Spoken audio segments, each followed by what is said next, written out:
దేవునికి స్తోత్రము, దేవదేవునికి వందనములు. ప్రభు అయినటువంటి యేసుక్రీస్తు నామంలో మీ అందరికీ శుభములు తెలియజేస్తున్నాను. ప్రియ సహోదరి సహోదరుడా, ఈ ఉదయకాల సమయంలో దేవుని యొక్క వాక్యం సెలవుస్తుంది.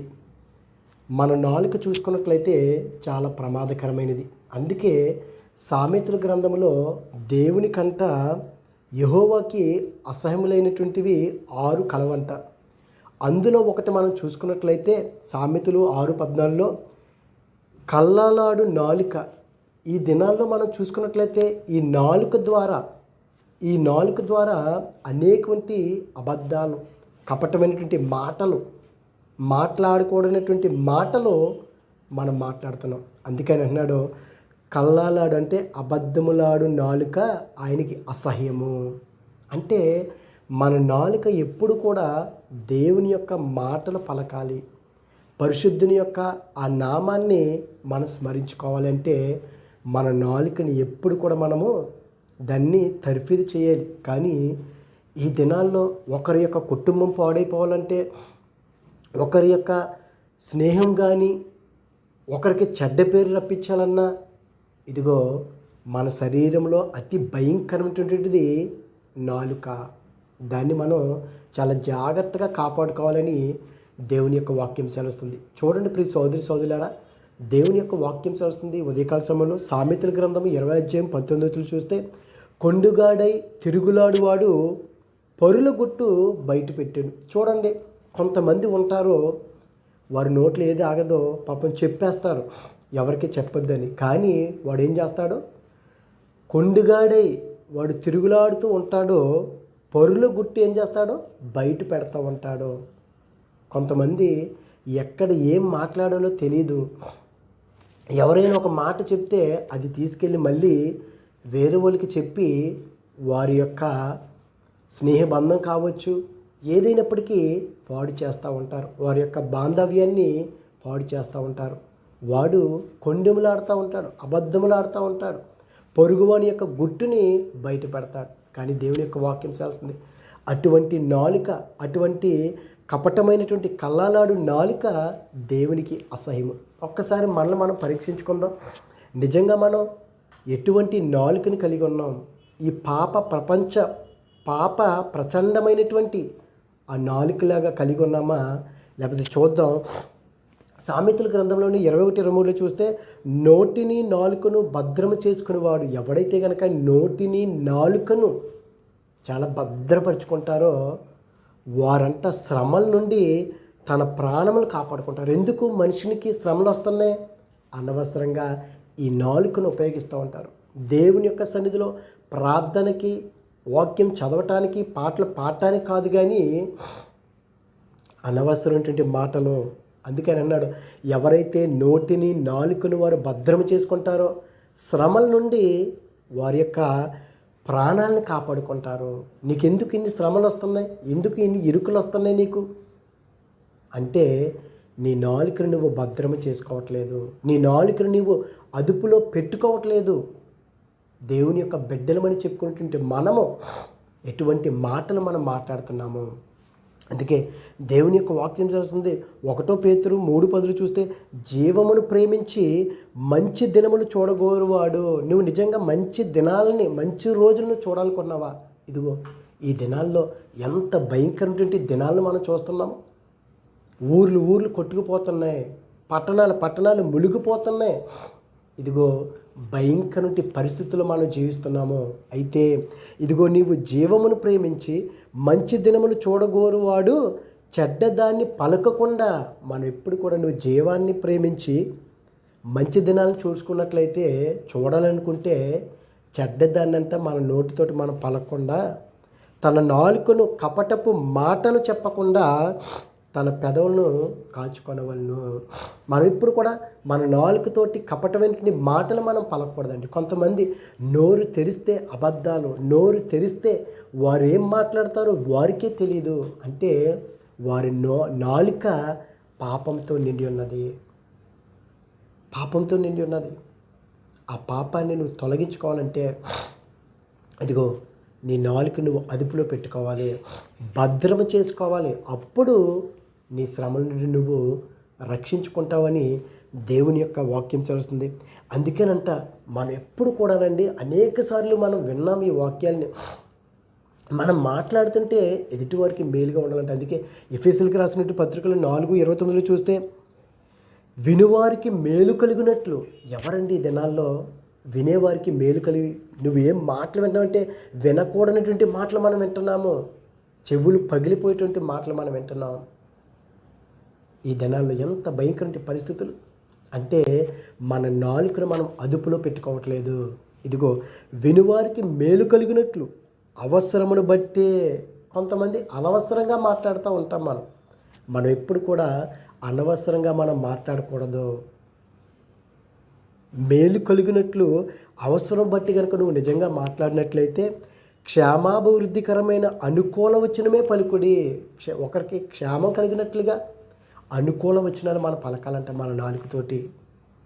కానీ దుర్భాష ఏదైనాను మీ నోట అంటే మీ నాలుక ద్వారా రానివ్వద్దు. దుర్భాషలు ఈ దినాల్లో చూసుకున్నట్లయితే దేవుని బిడ్డలే దేవుని సన్నిధిలోకి వెళ్తే పరిశుద్ధాత్మతో మాట్లాడేస్తున్నారు. బయటికి వెళ్తుంటే భయంకర పరభాషలో బూతులు.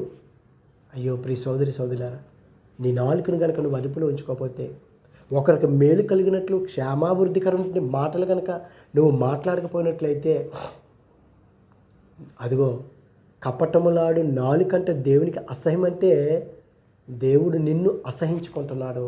నీ మాట కొండెములే నువ్వు మాట్లాడుతున్నావేమో, నోరు తెరిస్తే నువ్వు అబద్ధాలు ఆడుతున్నావేమో. నాలుకని మనం అదుపులో ఉంచుకోవాలంట. ఒకని నోటి ఫలము చేత అంట వాని యొక్క కడుపు నిండుతుందంట. నిజంగానే ఒక నోటి ఫలము చేత వాడికి సంతృప్తి కలుగుతుంది. అంటే నువ్వు మాట్లాడేటువంటి మాట మేలుకరంగా ఉండాలి, ఒకరికి క్షేమాభివృద్ధికరంగా నేను మాట్లాడాలి. కానీ దుర్భాష ఏది కూడా మన నోటికి రానివ్వకూడదు, అబద్ధాలు రానివ్వకూడదు. అంటే నాలుకను మనం ఎంత జాగ్రత్తగా కాపాడుకోవాలని దేవుని యొక్క వాక్యం చేస్తుంది. అందుకే సామెతల్లోనే 10:20 చూస్తే నీతిమంతుని నాలుక ప్రశస్తమైనటువంటి వెండి వంటిది.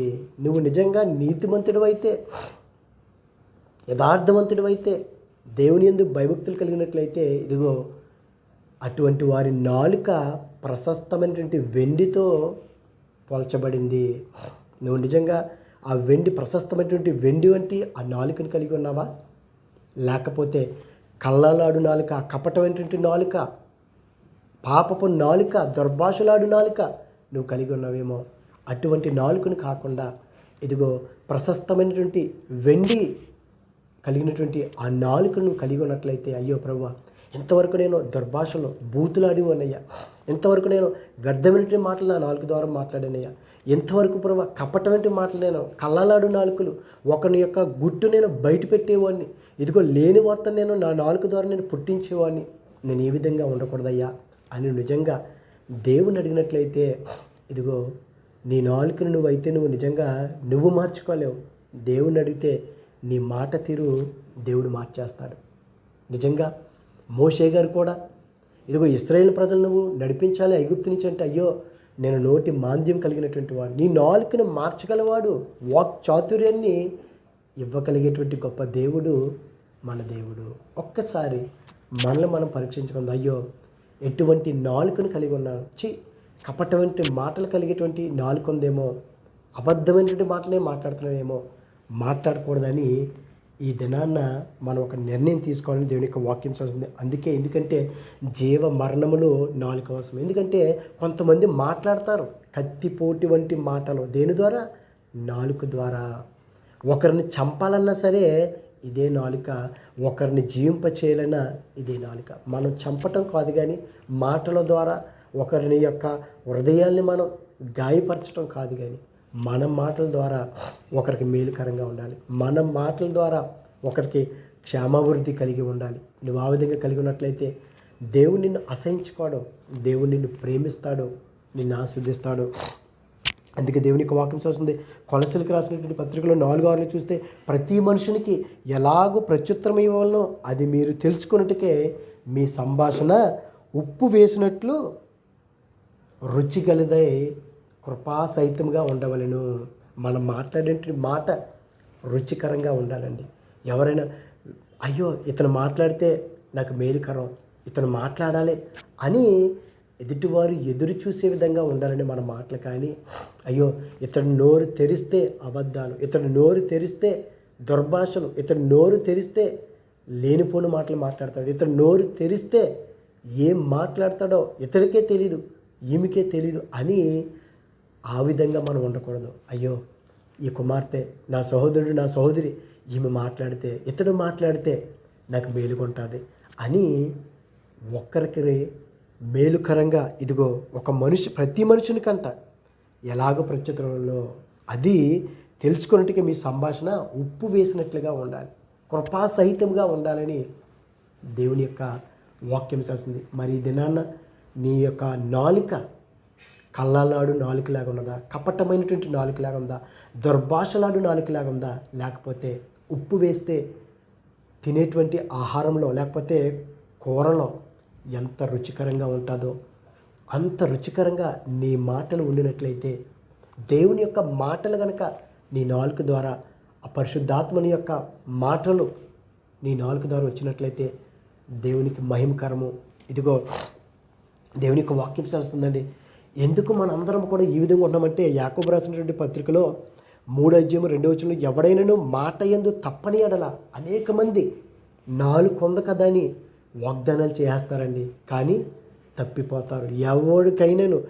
ఎవడైనాను మాట యందు తప్పని ఎడల అట్టివాడు లోపము. నీలో ఒక లోపం ఉన్నది, నువ్వు సరిగ్గా లేవంటే నీ మాటలు సరిగ్గా లేవు, నీ నాలుకను సరిగ్గా ఉంచుకున్నట్లయితే, అమ్మో ఇతడు ఒక మాట చెప్పాడంటే ఆ మాట మీద ఇతడు నిలబడతాడు అని ఎదుటివారు ఒక వెయిట్ ఇవ్వాలి మనకి.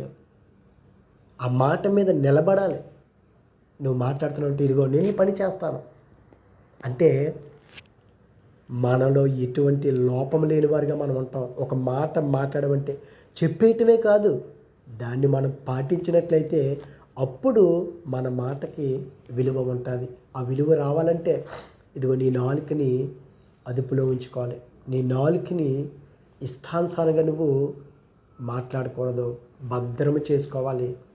అప్పుడు నీకు ఎటువంటి శ్రమలు రావని దేవుని యొక్క వాక్యం సెలుస్తుంది. అదేవిధంగా చూసుకున్నట్లయితే చూడండి, ఇక్కడ అనేకమంటూ ఉన్నాయి, కానీ నేను కొన్ని మీకు చెప్తాను. 3వ అధ్యాయంలో ఇదంతా చదివితే కనుక ఒక ఎంత గొప్ప చూడండి, ఓడలను కూడా చూడుడి, అవి ఎంత గొప్పవై పెనుగాలికి కొట్టుకుని పోబడెను.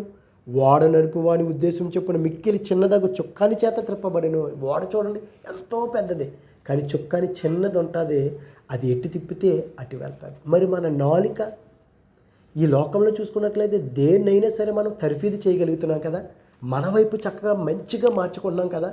మరి మన నాలుకకి ఎందుకు మనం తర్ఫీదు ఇవ్వలేకపోతున్నామని దేవుని యొక్క వాక్యం చేస్తుంది. చూడండి ఇక్కడ, అలాగునే నాలుక కూడా చిన్న అవయమైనను బహుగా అదిరిపడు. చిన్నదే, కానీ నువ్వు మాట అంటే అదిరిపోతుంది. చూడండి, ఎవరైనా మాట్లాడితే ఒక్కొక్కసారి భయపడిపోతాం. మాటలు చూసే కొట్టరు, నిన్ను చంపేస్తానంటారు, లేకపోతే నిన్ను ఏం చేస్తానో చూడంటారు. ఆ మాటలకే భయపడిపోతారు. ఇదిగో మరి చిన్నదే కానీ బహుగా అదిరిపడును. అలాగునే నాలుక కూడా చిన్నవయమైన బహుగా అదిరిపడును.